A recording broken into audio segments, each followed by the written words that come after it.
Hey guys, Michael James, HDRiblog.com. Just wanted to cover a couple things. I just finished doing a training little series here for the HDR training I do for architecture, and I figured, well, got the camera set up, so let me talk about a few things. One is, I know some of you noticed that on Twitter I have a 60D.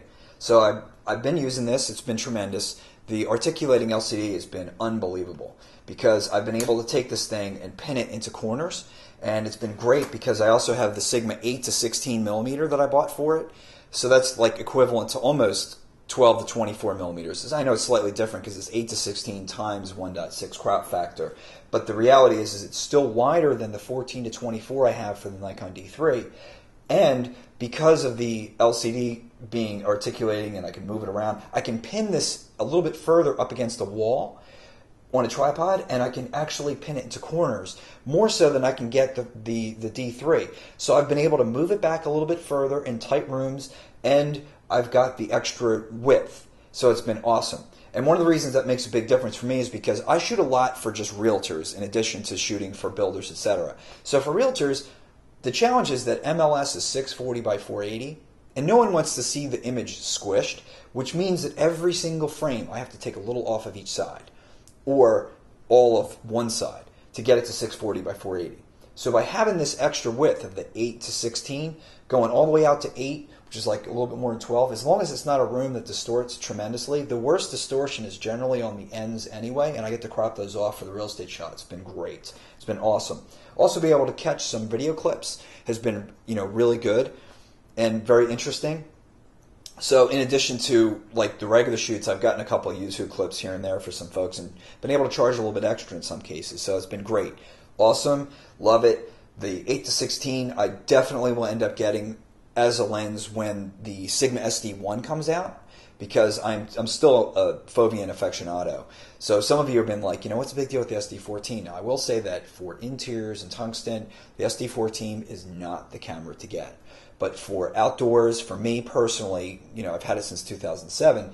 For me personally, it's been an amazing camera. It does very, very well in bright light. So when there's a lot of light coming into a room, and when I've shot balcony shots, I've used it quite often.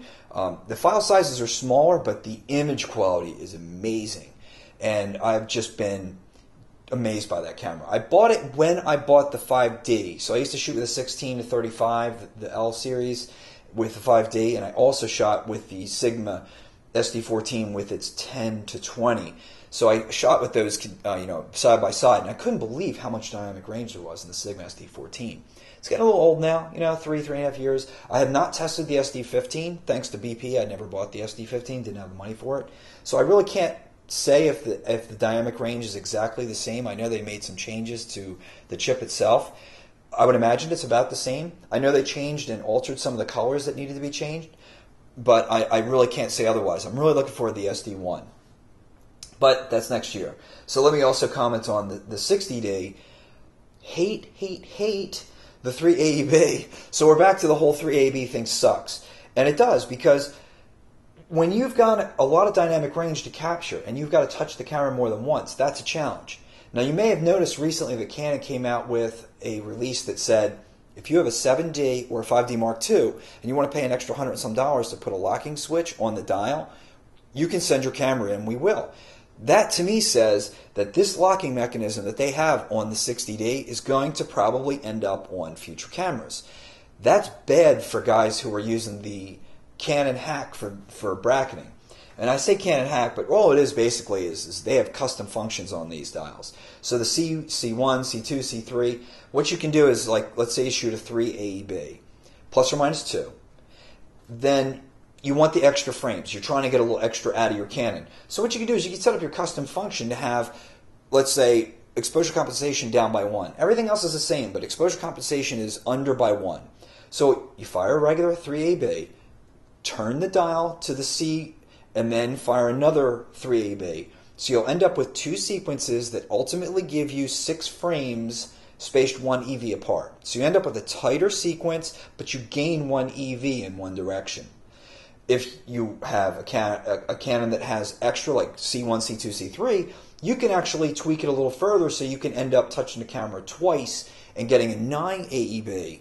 So it takes 3 separate shots of and then you have to move it around, move it around. You can end up with 980p just like with the D3. But you got to touch the camera twice. You got to adjust it initially, obviously, but then after the first sequence, you got to touch it again. If you move it, then you got to deal with alignment issues. And of course, if you have alignment problems in post, then you're going to have to do some kind of a lens correction prior to doing alignment. Otherwise, things won't be perfect if you did it the opposite way. So let me show you how easy it is with the Nikon. And I know some of you Canon guys are going to be like, yeah, whatever. But it is so easy because for me, if you've dealt with a Canon before and you set it up for bracketing, let me show you go from single shot mode, aperture priority, into bracketing. So don't blink because right now we're in aperture priority. Okay, 1 shot. Let me get into bracketing. That's 980p right there. Now I could have done it a little bit less and done 780p or 5e or whatever because you can do 3, 5, 7, or 980p. And then one of the other switches decides whether it's a 1 full EV jump or 2/3 or 1/3 jump. But if for whatever reason I checked the back of the LCD and I was like, ooh, not quite fast enough on the shutter speed because aperture priority just didn't meter properly for the scene, no big deal. And there you are. So it's all the controls. If you shoot if you like to bracket to do HDR workflows, the Nikon is really set up well for that.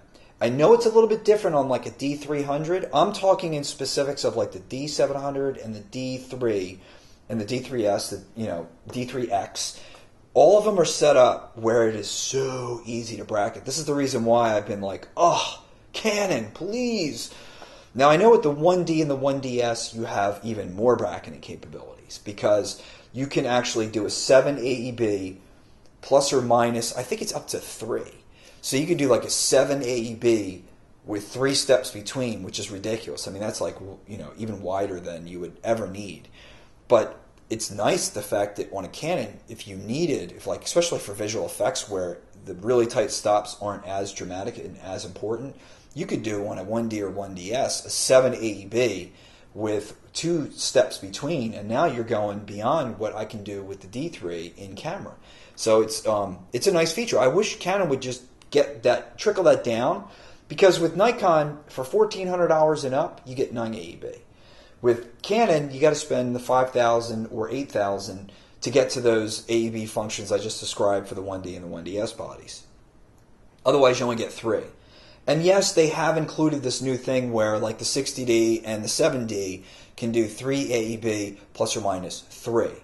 That's nice. Gets you a little extra range, a little extra dynamic range in both directions. But what it does is it means that the dramatic stretch between each shot is so big that you can be missing data, that it's just not going to be able to pull. So you end up with banding, you end up with noise issues, and most of the time when I see forums and people are complaining about banding and they're complaining about noise issues, they're also like, well, I shot on my XTI a 3AEB, and I'm like, dude, there's no way you can average in enough frames in there to like get rid of the noise. Forget it. So the whole problem that I see out there is that most people are trying to make 3AEB work in software, when if you just take enough frames to cover the dynamic range and do it tightly enough, then you're going to end up with tremendous amounts of data where the middle part of each exposure, you have so many middle pieces for the software to stitch together that you end up with a much nicer tone mapped image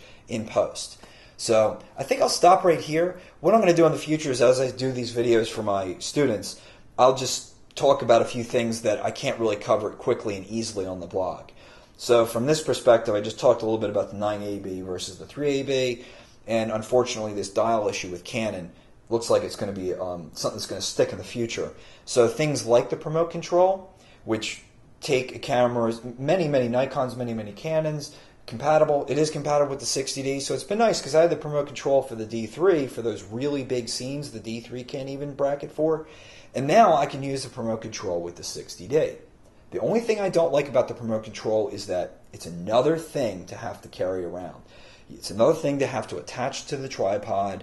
It's another thing to have to worry about and pack up and connect. So I'm all about trying to keep things really slim, like camera, tripod, bag. And with the promote control, it becomes that much more of an issue to bring along. I know there's other guys that even take laptops and tether stuff out there, but most of my shoots, I have to be in and out very quickly. I could never do that. That's it. Over and out for now. Michael James, HDRIblog.com.